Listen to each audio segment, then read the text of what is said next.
بسم اللہ الرحمن الرحیم۔ محترم سامعین کرام، قابل قدر ناظرین کرام، حاضرین کرام،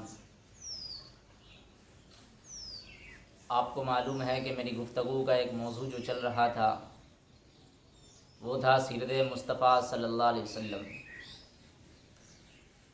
کیونکہ سیرت مصطفیٰ صلی اللہ علیہ وسلم ایک وسیع اور طویل و عریض موضوع ہے۔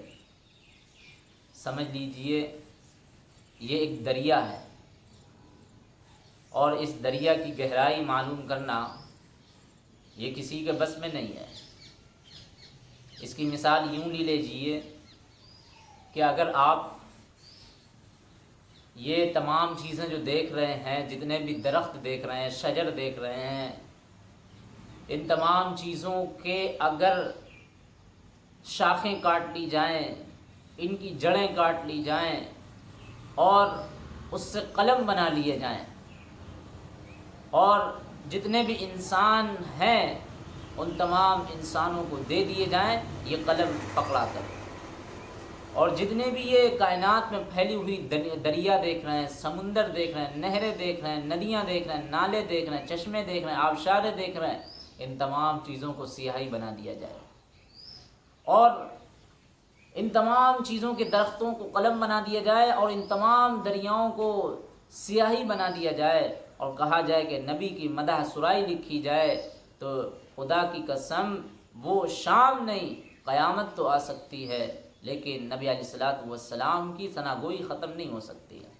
اس لیے آج کی ڈیٹ میں بہت ساری کتابیں جو آج کے موضوع پر لکھی گئی ہیں وہ صرف اور صرف سیرت مصطفیٰ صلی اللہ علیہ وسلم۔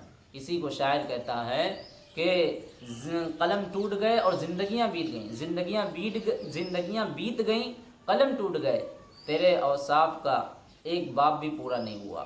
تو اس لیے عزیز ساتھیوں، ہمیں اپنے آقا علیہ الصلوۃ والسلام کی سیرت سے محبت ہونی چاہیے، ہمیں آقا علیہ الصلوۃ والسلام کی سیرت کو سمجھنا چاہیے، کیونکہ اب جبھی آپ علیہ الصلوۃ والسلام کی زندگی کو سمجھ پائیں گے جب ہم سیرت نبوی صلی اللہ علیہ وسلم کو سنیں یا ہم پڑھیں۔ تو میں آپ حضرات کے سامنے مختصراً طور پر آپ حضرات کے سامنے کچھ باتیں عرض کر رہا ہوں آپ علیہ الصلوۃ والسلام کے سیرت سے متعلق۔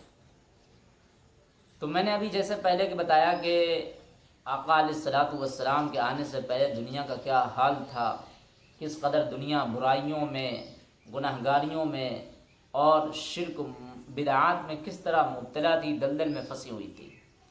میں پھر آج انہی سب باتوں کو مختصراً طور پر بیان کر کے انشاءاللہ آگے جو ہے آپ علیہ الصلوۃ والسلام کی پیدائش اور اس کے بعد کہ آپ کے کیا اثرات رہے اس دنیا پر، وہ تمام باتیں آپ حضرات کے سامنے بعد میں عرض کری جائیں گی۔ دیکھیں، نبی اکرم صلی اللہ علیہ وسلم کی پیدائش سے پہلے عربوں کی اخلاقی حالت بہت زیادہ بگڑ چکی تھی۔ ظلم و ستم، چوری، ڈاکہ زنی، زناکاری، بدکاری بالکل عام تھی۔ جوا کھیلنے، شراب پینے کا رواج بہت زیادہ تھا۔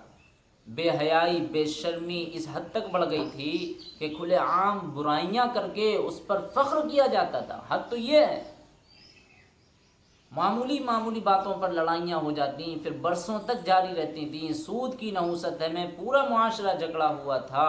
عورتوں کے ساتھ بے انتہائی رحمانہ سلوک کیا جاتا تھا، انہیں میراث میں حصہ نہیں دیا جاتا تھا۔ لڑکیوں کی پیدائش کو اپنے لیے ذلت اور رسوائی کا سبب سمجھ کر بعض قبیلے والے اپنے ہی ہاتھوں سے زندہ دفن کر دیا کرتے تھے۔ کمزوروں کا کوئی حال نہیں، یتیموں کا کوئی پوچھنے والا نہیں، بے کسوں کا کوئی سہارا نہیں۔ ناانصافی اس قدر وہ عرب ناانصافی کی بربریت میں پھنسے ہوئے تھے کہ جو کمزور تھے، جو بیچارے نچلے طبقے کے تھے، ان کے ساتھ لوٹ مار ہوا جاتی تھی، ان کو ظلم زیادتی کا شکار بنا دیا جاتا تھا، ان کے ساتھ کوئی انصاف نہیں ہوتا تھا، ان کے حقوق کو پامال کیا جاتا تھا۔ اس طرح اور بھی بہت سی دوسری برائیاں ان میں رواج پا چکی تھیں۔ یہ ہمارے آقا علیہ الصلوۃ والسلام کے آنے سے پہلے کا حال ہے۔ جب چھٹی صدی میں مذہبی اعتبار سے پوری دنیا کے لوگ بہت زیادہ کمزور تھے۔ میں نے بتایا تھا نا اس سے پہلے آپ کے سامنے پوری بات رکھی تھی کہ جہالت عام تھی، دین کے صحیح مفہوم سے وہ لوگ ناواقف تھے، ہر طرف شرک و بت پرستی پھیلی ہوئی تھی، عرب کے ہر گھر میں الگ الگ بت رکھا ہوا تھا۔ جس کی پوجا ہوتی تھی، کعبہ جیسی مقدس زمین پر 360 بت رکھے ہوئے تھے، اس کے علاوہ مختلف جگہوں پر سورج ہے، چاند ہے، ستارے ہیں، آگ کی پوجا کی جاتی تھی۔ جو لوگ اپنے آپ کو آسمانی مذاہب والے سمجھتے تھے، ان کی حالت بھی بہت زیادہ خراب ہو چکی تھی۔ اللہ کی کتابوں کے حکام و قوانین کو بدل ڈالا تھا، ان کی اصلی شکل و صورت باقی نہیں رہتی تھی۔ بلکہ اگر یہ ممکن ہوتا کہ ان مذاہب کے اصل بانی انبیاء کرام دوبارہ اس دھرتی پر واپس آ کر کے ان کی حالت دیکھ لیتے تو وہ ان کو نہیں پہچان سکتے تھے۔ اس طرح ان کی مذہبی حالت بگڑ چکی تھی۔ ان مذاہب کے ماننے والے دھیرے دھیرے اللہ کے بتائے ہوئے طریقے سے ہٹ چکے تھے، حتیٰ کہ پوری طرح عقیدہ توحید پر بھی قائم نہیں تھے، اور ان کی بہت ساری عادتیں، رسمیں مشرکانہ جاہلی روایات کے مطابق تھیں۔ ان ساری چیزوں کی اصلاح اور صحیح رہنمائی کے لیے اللہ تعالیٰ نے نبی علیہ السلام کو مبعوث فرمایا۔ دیکھیں، حضور صلی اللہ علیہ وسلم کی آمد کی بشارت جتنے بھی انبیاء کرام گزرے ہیں، ہر ایک نے اپنی قوم کو آخری نبی سرکار دو جہاں سرکار دو عالم صلی اللہ علیہ وسلم کی آمد کی خبر دی ہے، ہر ایک نبی نے، اور آپ صلی اللہ علیہ وسلم کی مختلف نشانیاں بتائیں اپنی قوم کو، اور ان سے کہا کہ ان پر ایمان لانے کا عہد لیا۔ چنانچہ 1000 تبدیلیوں کے باوجود آج تک تورات و انجیل میں وہ علامات، وہ نشانیاں وہ موجود ہیں جو آپ صلی اللہ علیہ وسلم کی ذات گرامی میں موجود تھی۔ خود تورات و انجیل والے بھی اس حقیقت سے خوب واقف ہیں، جیسا کہ اللہ تعالیٰ خود فرماتے ہیں قرآن میں کہ جن لوگوں کو ہم نے کتاب دی، تورات عطا کری، انجیل دی، وہ رسول اللہ صلی اللہ علیہ وسلم کو ان کتابوں میں بیان کردہ نشانیوں کی بنا پر اپنے بیٹے کی طرح خوب اچھی طرح ان کو پہچانتے ہیں۔ یعرفونہ کما یعرفون ابناءہم وَإِنَّ فَرِيقًا مِّنْهُمْ لَيَكْتُمُونَ الْحَقَّ وَهُمْ يَعْلَمُونَ، مگر اس کے باوجود ان میں سے ایک جماعت جان بوجھ کر حق بات کو چھپاتی ہے۔ ہاں، یہ نبی علیہ السلام کی آمد کی بشارت، آمد کی خبر جتنے بھی انبیاء سابقین گزرے ہیں، نبی علیہ السلام سے پہلے تمام نے اپنے قبیلے، تمام نے اپنی قوم، تمام نے اپنے جو ہے جس قبیلے میں نبی بنا کر بھیجے گئے تھے، ان تمام لوگوں کو ان سے عہد لانے کیا، لیکن وہ نبی علیہ السلام کو جانتے بوجھتے ہوئے بھی ان پر ایمان نہیں لاتے، صرف حسد اور دشمنی میں، بغض و عداوت میں۔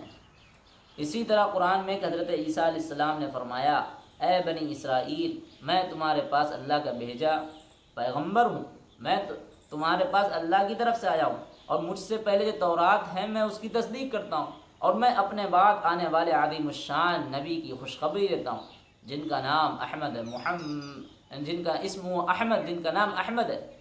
سورہ صف میں ایک مرتبہ خود حضور اکرم صلی اللہ علیہ وسلم نے فرمایا ہے کہ میں اپنے باپ حضرت ابراہیم علیہ السلام کی دعا اور حضرت عیسیٰ علیہ السلام کی بشارت ہے۔ تو انبیاء سابقین نے بھی حضور صلی اللہ علیہ وسلم کی آمد کی خوشخبری دی ہے تمام کے تمام سابقین قوم کو، لیکن وہ ان پر ایمان نہیں لائے۔ تو اس لیے چند لوگ جو آپ صلی اللہ علیہ وسلم کے اخلاق و عادات کو دیکھا وہ ایمان لائے، لیکن زیادہ تر لوگوں نے نبی اکرم صلی اللہ علیہ وسلم پر ایمان نہیں لائے۔ اس کی وجہ یہی تھی کہ وہ تمام چیزوں کو پہچانتے تھے، جانتے تھے، لیکن نہیں لائے۔ اللہ کریم سے ہمیں دعا ہے کہ اللہ تعالی ہمیں جو ہے نبی علیہ السلام کی سیرت کو پڑھنے کی توفیق عطا فرمائے، نبی اکرم صلی اللہ علیہ وسلم کو اسوہ حسنہ پر عمل کرنے کی، اس پر جمنے کی ہمیں توفیق عطا فرمائے۔ انشاءاللہ اس کے بعد کی باتیں آپ حضرات کے سامنے آگے رکھی جائیں گی کہ نبی علیہ السلام کی پیدائش اور اس کے بعد آپ صلی اللہ علیہ وسلم کی پیدائش کے وقت دنیا پر کیا اثر تھا۔ اللہ تعالیٰ ہم تمام لوگوں کو انہیں سننے سے زیادہ عمل کرنے کی توفیق عطا فرمائے، آمین۔